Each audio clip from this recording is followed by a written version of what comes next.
right of the round, sworn defenders of all who oppress the nerd. Now, onto the round table.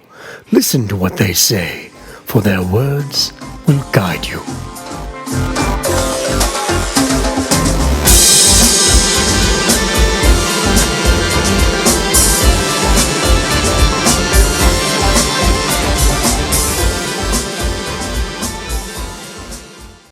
Yeah, that exclusively. Yeah. It's pretty great. So, Alex. Hi, Ben. We're here to talk about E3. Yeah. It's apparently we're making predictions. We're making predictions on. You did say predictions, so I'm just gonna go with that. I think E3 2017. Yep. Now what's up? Hey. So, E3 is over now. Mm-hmm. What's your overall takeaway of E3 Real 2016? Good. Video games are good again. Video games are good again? Finally. After all this time, no, video games have been good for a hot minute. And video games are better, and they continue to be good. Upswing, tons of things. I'm excited. I don't think I've ever been more excited about more things, let's say. Like more things and games and titles and new things coming out of a single E3. Mm-hmm. Which is awesome. Yeah, absolutely. So just to get a little bit of background to figure out what kind of things you're going to be excited about. What consoles do you actually own? All of the above. All of the above. So I don't have a very powerful PC. Okay. But I mean that doesn't count. Wii U, Xbox One, PS4. I'm unbiased. I like all things. So you are like me. Mm-hmm. You taste all the fine wine. Yeah. Yeah. Exactly. Just sitting there sipping. Delicious. So, of the major conferences, who do you think, quote unquote, won E3? It's tough because, like, the big two, obviously Sony and Microsoft, they brought it. They both did really great. Absolutely. Ubisoft was Ubisoft, EA was EA. Bethesda did really well, even without like a Fallout 4 tune-outs. But I mean, honestly, of all of them, I think Microsoft did the best. Yeah. I'd be willing to agree with that. Ooh. They absolutely brought it. Yeah. And it's a conference that I didn't really understand how much they brought it until I started talking to some of my close friends who only play on PS4. They saw that conference and they're like, well, now that this new cheaper Xbox One is coming out, I'm going to have to get it because games like Scalebound and Gears and all of these games just look so great. Yeah. I mean, I don't think Scalebound looked great at that conference. I am just so excited about Scalebound. I want Scalebound so bad. Yeah, no, I'm with it. Like, I'm with you on that. I just don't think it demoed well, like, in that specific instance. But I think that game's going to be all right. And come on, Gwent Mobile. Oh, my God. Biggest announcement of E3. Don't start me on Gwent, man. Oh, and, like, I don't know if you heard about stuff they're doing to the balancing of that game. Intricate sounds fascinating. Yeah, very exciting. I know. I am so excited. I was walking to work with my iPhone on the Twitch app watching, and as soon as they announced, sign up for the beta now, I just was like, well, all bets are off. I'm signing up. Yeah, I signed up for that beta so quickly. Like, their website loaded quickly for me. That means like I got there before people stormed it. That's how quickly I was on that. So yeah, absolutely. I was in that same boat. It's like, wow, this is loading so fast. It's like I must be ahead of the curve on this one. Yeah, I'm very excited for that. I mean, Microsoft just had they had a good show. Mm-hmm. It was fun. It was well paced. They had people on stage talking, which other big press conference kind of lacked. That's something I appreciate. It doesn't do it for everyone, I get it. But like going out of that conference, the big thing, just to say, is like I felt like I had an idea of where Microsoft was going. They, as a person who was skeptical about iterative consoles, like they showed me the Scorpio and they're like, you should be excited about this because all these developers are making games for it and they're excited about it and they want you to be. And it's like, this is the way you sell this. This is the way you pitch this. And I left there excited, interested, and like it felt like Microsoft had a plan and they're excited about it as well. And absolutely. That's super huge. It felt like a renewed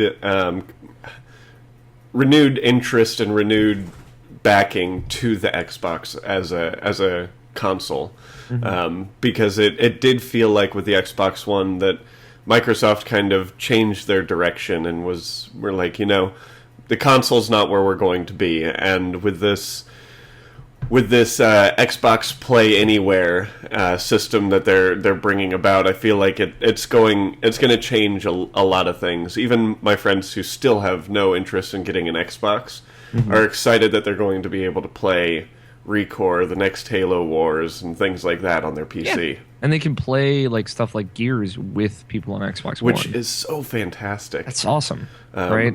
It's a win for everyone, I think. How big a fan are you of the racing games? I'm not a person for that. Forza Horizon 3 looks beautiful, looks Absolutely. fun. Absolutely. I know so many people that love Forza, and specifically the Forza Horizon series, like you. And it doesn't do necessarily anything for me, but this seems like a real good one of those. Mm-hmm. And I loved how they showed off the ability to so quickly join in, regardless of what platform you're on. Yeah, be it the PC or There's a cool getting helicoptered in animation to go along with it, which is just fun. It's just a fun thing. Yeah, you can't go wrong when you throw a helicopter into the mix. Mm-hmm. Yeah. Let's talk a little bit about Sony's. Yeah. So don't get me wrong. I've been all over the place. If people follow me on Twitter, they seen a lot of comments saying hey, can we be critical of this? Can we talk about this? It felt a little hollow, a little empty for me, that conference did. But it was still a good show. They put on a good show. I don't think it was a good press conference as what a press conference is, which is good and bad. Mm-hmm. But they put on a really good show. They had demos, they had games. A lot of those things really did speak for themselves and didn't need the context. But some of it didn't, and some of it, their bigger announcements, the Days Gone demo, I think would have benefited from people talking about it or talking over it or explaining what they were going with for that game. I'm honestly just disappointed that Sony Ben's next game is not Siphon Filter for PS4. Yeah, I feel like you're struggling uphill for that one. Yeah, I know. But something like God of War does speak for itself because it's an established franchise, and they're going in a completely different direction, and I see what that direction. Amazing. It looks great. It looks like super great. It looks like if Naughty Dog did God of War. Yeah, and that's cool. It's cool to see them rip, basically gut this whole game and make it new from the ground up. Absolutely. But Horizon shows well, and it's Last Guardian, just give it a date. Just walk away from that. Yeah. But you show all these VR games, and you announce a couple of things that Batman Arkham, which is apparently really, really great, but they conveyed none of that in what they announced and what they showed, and it just seemed a little listless. A lot of that information came later. Yeah, it seemed a little listless in the moment, and again, it's stuff that would, I think, benefited from context and from dialogue. Mm-hmm. And not even a lot of it, but add in 5 minutes. Yeah, 3 to 5 minutes. It didn't take much, and they only had 4 instances where someone came out and talked, and 3 of those times it was John Layden, and then once it was Andy House to say, "Here's Kojima, and he's working on something." Something we already knew. We didn't necessarily need to see, especially knowing that's years away. And I think that's Oh, go ahead. Real quick, we did. We've been at Nerdy Nights Network. We've been doing we did a post show for every conference, and when we did the what is it, Dead Stranding, Death Stranding. So when we did that one, mm-hmm. I said I don't think it should have been shown either because let's be honest, that's my prediction, September 2019. I would say 2020 would be 2020 is your guess? Mm-hmm. So you're closer to me, whereas Mike and Sam are in the end of 2017 or end of 2018. You're kidding me, right? That video they showed, rendered in engine, sure, but that's all that there is. Yeah. That's it. And you know that the final game is just going to look so different. Yeah. Even if that is if they've got an engine and they've played around with motion capture, that was consider it like the PT to Silent Hill. It's like it was a standalone thing that they made to announce this, and now they have to build the whole game and whatever that is. And I'm not worried that they wouldn't be able to do it or whatever. But like I'm pretty sure like Kojima is still hiring more and more people on. Like they're still building up that team to get momentum going. Like, and again, like it's different with Kojima. Like it's okay to, I think, announce Kojima because it's a exclusive partnership. He's really excited about it, clearly. And like everyone kind of knows, like, oh, this is Kojima. We're talking 4 or 5 years for development at least. Like, so like getting out there and saying, hey, here's this thing. Norman Reedus is in it. Kojima's making it. It's happening. And like that's it. Like that's fine because people are going to get excited about that. People are excited to know he's making a game and to have a name for it. It's more like some of the other stuff like that have absolutely no window of release that I'm a little bit more frustrated with. Like God of War and Days Gone, I don't think are coming out anytime earlier than 2018.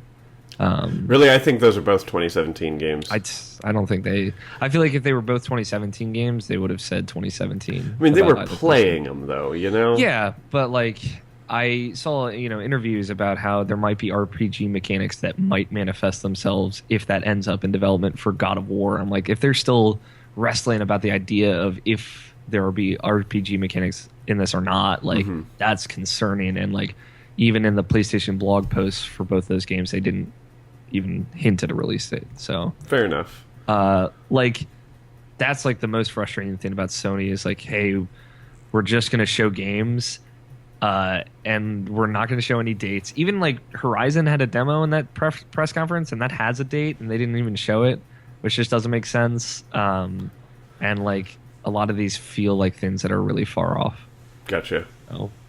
Honestly, the thing that sold me on the Sony press conference, two things. First off, I love the show don't tell thing. I feel if your work is good, it'll speak for itself.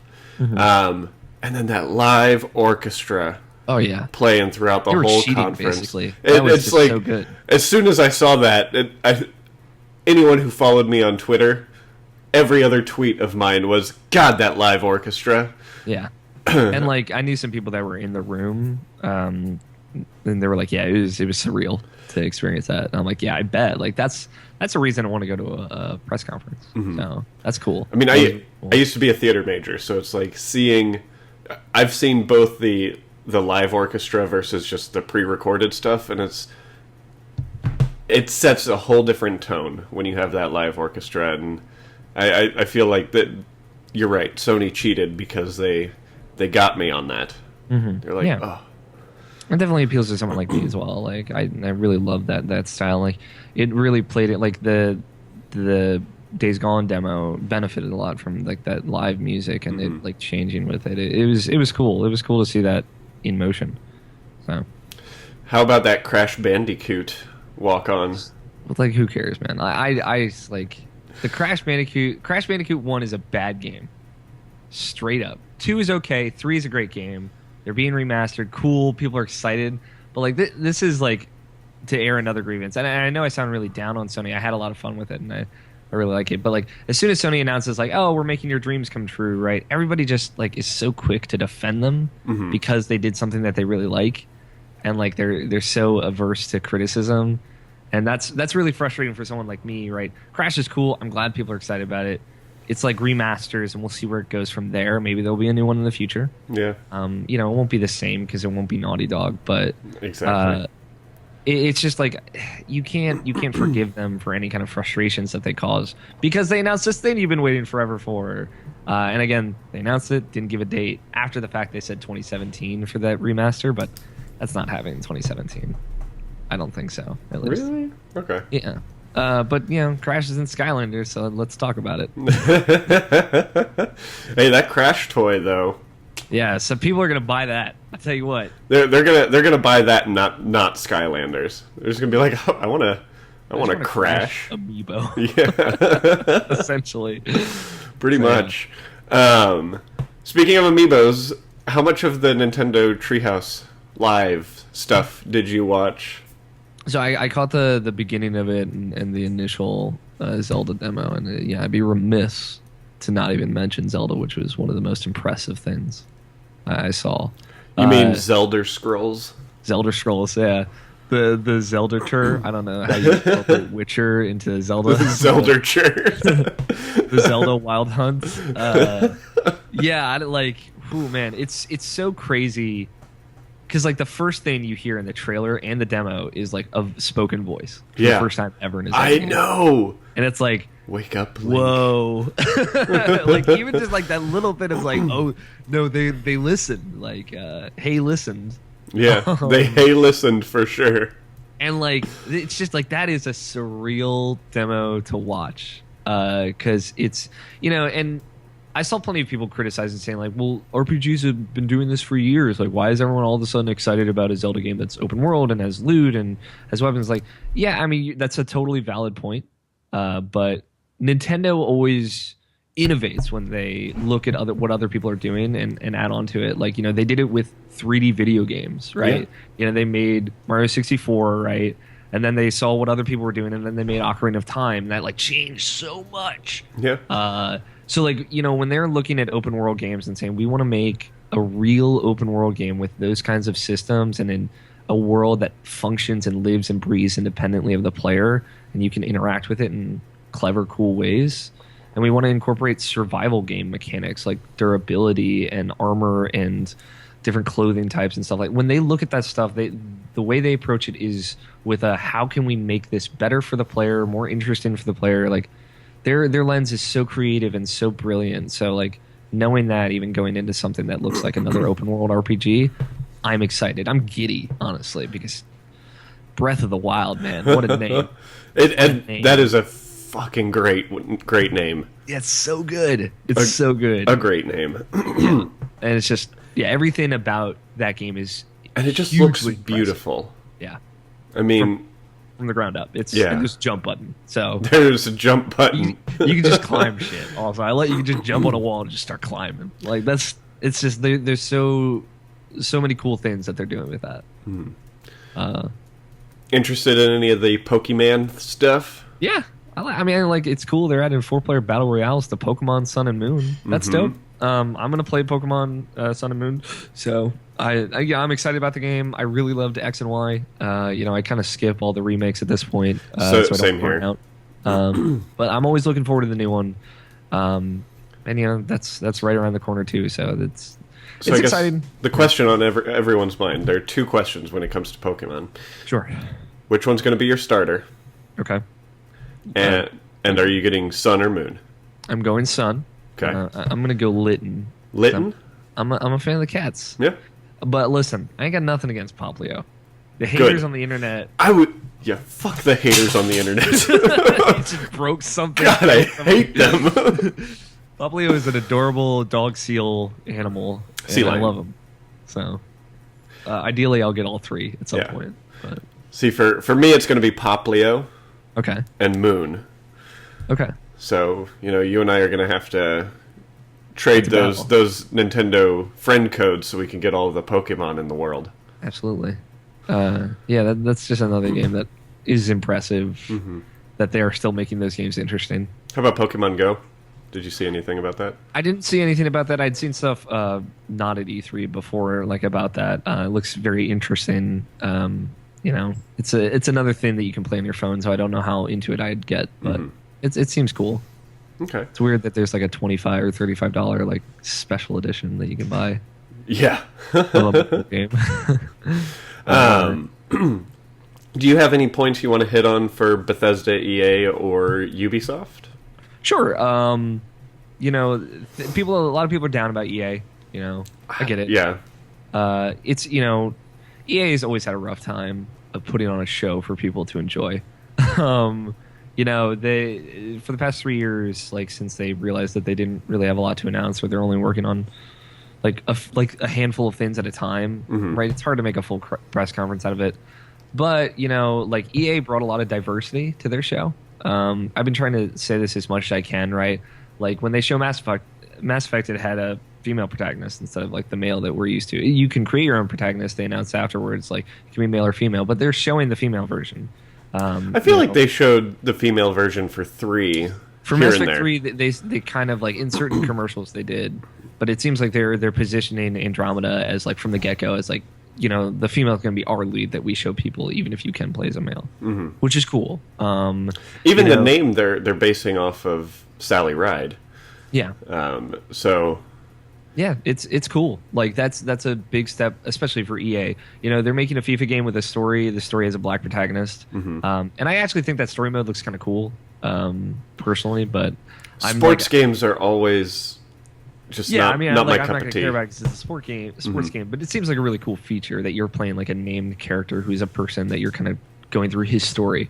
And then, again, the black character, he's not American, also, which is, you know, for us maybe it's not a big deal because it's a FIFA game and it's not for us, not for American audiences typically, but I think that's cool. And you know, the 2 seconds of the visceral game might have shown the protagonist. We don't know, it's too early, but it looked like a person of color as well. Like that's a lot of diversity to bring in one conference. So I just thought that was impressive, and it's something that they didn't like brag about at any point. They were like, look at all the diversity. Like they just did it, and they didn't talk about it. They're like, these are the games we're making. This is the vision we have. It's funny that you bring that up because it's not something I thought of at all. But you're absolutely right. It was a very diverse. Yeah, they had a lot of diverse people on the stage as well, like Jade Raymond coming out to talk about all the Star Wars projects.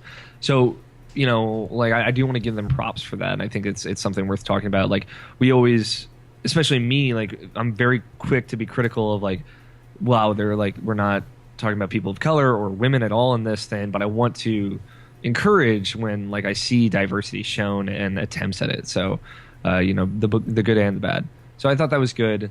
I do also think that's how diversity should be addressed. Don't mention that you're trying to be diverse. Just do it. Yeah, just do it. This is our vision. This is who we are.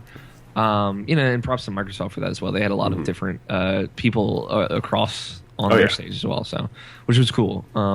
Sony obviously didn't have anyone on their stage really, so it doesn't really count for them. But yeah, Ubisoft did fine. The Steep. Dude, I'm so excited about Steep. Are you excited about Steep? Like, I am so excited about Steep. Steep doesn't do much for a guy who's like terrified of heights, right? But like, I did want to point out, like, it's really cool that, like, you know, you look at their one more thing. Like, hey, we're making a new thing at the end of every press conference. Watch Dogs, it's a shooter game. Rainbow Six The Siege, it's a shooter game. The Division, it's a shooter game. For Honor, it's a war game. And then the other one, Wildlands, it's a shooter game about cocaine. Like, it's all these gun games about shooting and violence. And then they announced Steep. It's like, hey, it's like a cool sports game. Like, we're going down mountains and stuff. It's like, this is so different. And like, they're really, really proud of this. And they're pushing this as hard as they push all the other things. It's like, cool. Like, you guys can do more than games where you shoot people. Like, and you're really proud of them, and you're doing new stuff within that. That's cool. That's worth noting, right? Like, absolutely. Ubisoft is more than shooting games. So, and Just Dance, the hottest NX launch title of 2017. The only NX launch title, as far as we know. Yeah, well, that and Zelda. And it's it's pretty much a solid slate from there. But yeah, like, you know, that it's worth noting. And people like you know, there are people. I am legitimately excited about this game because I love snow sports, and it's from the land I'm from. You know, they mentioned that a lot of the places that you'll be able to visit are the Austrian Alps. Oh, cool. It's like, yeah, just like, what I needed. It's a cool thing. It's different too. Like, it's breath of fresh air. And Bethesda, you know, the Prey was a really cool. Dude, Prey. Yeah, I keep forgetting about space Prey. Horror. So, space psychological horror, way up my alley. And like, a lot of people are saying, like, is this anything really like the original Prey? It's like, no, not at all. But I don't even was care. Prey 2. So yeah, it seems like they're kind of taking the ideas that Prey 2 is going to be, just reimagining them into science fiction, space horror, and like, I'm into that. But I'm trying to think of anything else, any other big things. Like, you know, it wasn't in any stage or press conference, but it was on the floor. Persona 5 sounds incredible. God, I can't wait. Did you pre-order the special edition? Yeah. I'm all over. Of course you did. I'm getting that little the duffel bag or whatever. Me too. It is. Yeah. Me too, buddy. I don't care, man. Hashtag Risei Kujikawa for life. For life. And like, you know, that's $90 too. It's totally reasonable. Yeah. It's like, you know, Alice, making goodwill like all across the board, but hearing like some people got to get like a more directed 12-minute demo than the kind of 8-minute demo that got out there that you can see. Like Ben Moore from Easy Allies was talking about it. It's great. You should look up the Easy Allies Day 1 E3 impressions where he does like go really in depth into it, because it's cool to hear. It's like, oh, they have like this hold up mechanic where you hold up the monsters like like Bonnie and Clyde style, like hold up, and then you negotiate with them, and if you negotiate well with them, they turn into your personas. And the way that works is your mask falls off, and the monsters turn into your mask, and that's how you would summon the persona. I'm like, oh, that's just so cool. That's like just so excited about that's this so game. stylish. And like I'll put a link to that in the description of this video, so that you guys can see Ben Moore's it. like way into it, so it's cool to hear someone like super excited about it. Stuff like that, and like the moving around town, hanging out with your friends, like all the school stuff. It's more involved. There might be like actual mini games you have to do when you're like earning stats, and there's more dialogues, there's more back and forth. You can actually walk around when you're doing like social link stuff, like hanging out with your friends, like you go places with them, and you control those things. So I don't know, that game just so stylish, sounds awesome. Everything I've heard makes it sound better and better. And now I have a date that I have to platinum Persona 4 by. So. Yeah, I'm working on mine as well, so I got my PS TV that I've been playing it on, so I can actually sit with my PS4 controller and play it. It's it's pretty awesome. Outside of that, I mean, Sea of Thieves looks cool. Pirate game. Yeah, that doesn't tickle my pickle. It does not tickle you. What if it's Destiny, but with pirates? I have not played Destiny in your pickle? like 4 months. So. Yeah. I'm trying to think like anything. What did you think of the Call of Duty trailer or demo? It looked cool. I think it looked cool. I'm kind of done with Call of Duty and Battlefield. Yeah, Battlefield 1 looks boring. I don't know what people are so excited about. I mean, I'm more excited about Battlefield than I am Call of Duty, but I like the Battlefield games more. I like the grand scale, the vehicles, and all of that.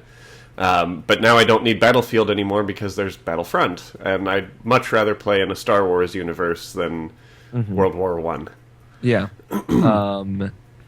What about Titanfall? Titanfall 2. Dude, Titanfall 2 I am stoked about. I loved the first Titanfall. Me too. I was disappointed that it didn't have a story. I mean, a really in-depth story. It had a story. It was weird.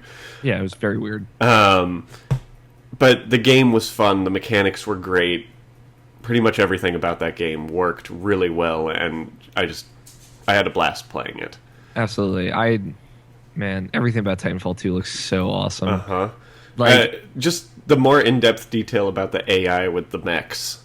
Yeah, like the whole Iron Giant story that they're going for is like where like maybe the twist is your mech, your Titan is the character of that story, and like that's the one you end up caring about more. Like that's super interesting. It's a cool tact that I didn't even think of when I was thinking, because I knew they would make a campaign for the sequel, but I didn't even think of that. I like that road to go down, and the multiplayer just it looks so fun. Grappling hooks. You're the grappling hook. I wish Titanfall 1 had longer legs, and it seems like this one hopefully will, and it's going to a lot more people. And I hope people get into this one. Oh, that's right. This one's going to be multi-platform. Yeah, multi-platform, but it's also like Titanfall 1 came out within 6 months of the Xbox One. Years later, we have 20 million Xbox Ones and 40 million PS4s out there. There's just a huge pool to pull from. Absolutely. And if any of this like cross-play stuff ends up going through, where PS4 players would be able to play with Xbox One players, that could turn into like a really fun like pool of people to play with. Absolutely. Yeah. So, if you had to pick only one game, what is your most anticipated game? It's always in front of Persona 5, but that's not fair. Let's say one that we saw in the conferences. In the conferences, yes. If we're going to exclude Nintendo in that, I'm going to say, it's tough. Like I like things that are tangible, things that are close, right? So of that, I would say ReCore. Because ReCore kind of looks like a Microsoft take on Ratchet and Clank. And it's being headed by a couple of the people that worked on Metroid Prime, like a couple of people that headed Retro back then. That's really exciting. And like outside of stuff in the conferences, it would be Breath of the Wild, hands down. But yeah, Recore is September. It's right around the corner, and I'm very excited. Yeah. Well, how about your tech? I mean, really, the only new tech that was shown off was the Scorpio. Mm-hmm. But there was also a lot of support shown for VR. Yeah. Are you more or less excited about VR? Are you interested in the Scorpio? Where am I? Color me interested in the Scorpio. Again, I'm not sold till I see it. Mm-hmm. And obviously, they know it's early. Like they didn't end up showing the box, even though it seems like they have a good prototype going that they alluded to in their little video. I liked how they pitched it. You know, like I said, I'm one of those people that was like, I don't want iterative consoles. I don't want this to happen. I don't want this shift in the industry. Oh, sorry, alarm going off on my phone. In 10 minutes, you got to buy your tickets. Yes, that's what my phone was trying to remind me of. I don't want these kind of iterative things, but you know the way they positioned it to me was really, really strong. But PSVR, I'm still excited about. I'd say I'm more excited about PSVR now because I know stuff like Farpoint, which apparently is really cool, and it's like a full that game looks so great. Yeah, like I think it looks really awesome. Even off that little thing that they showed, and like Resident Evil 7 is going to be fully playable in VR. I'll never be brave enough to do that. Nope.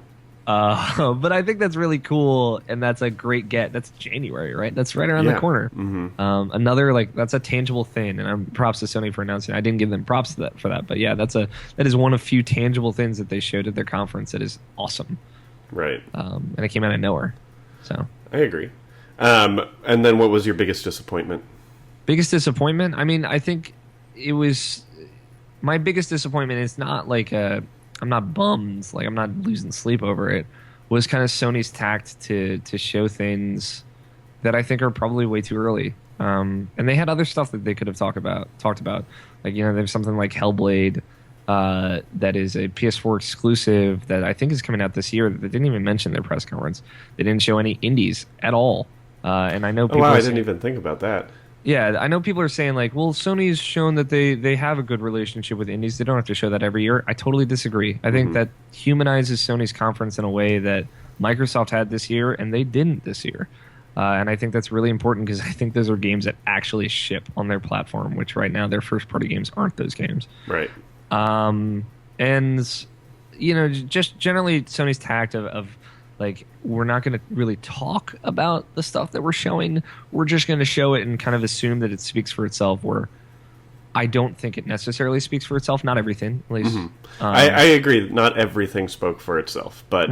Some stuff really did. And I think that was just the wrong tack to take, especially when Microsoft was just out there, guns blazing, and I feel like I have a really good foundation of who's there, who they are, and what their future looks like, and why they're excited about it. Right now, I don't really know who Sony is, what their future is, and why, if they're excited about it. So that's just like a little difference of opinion there.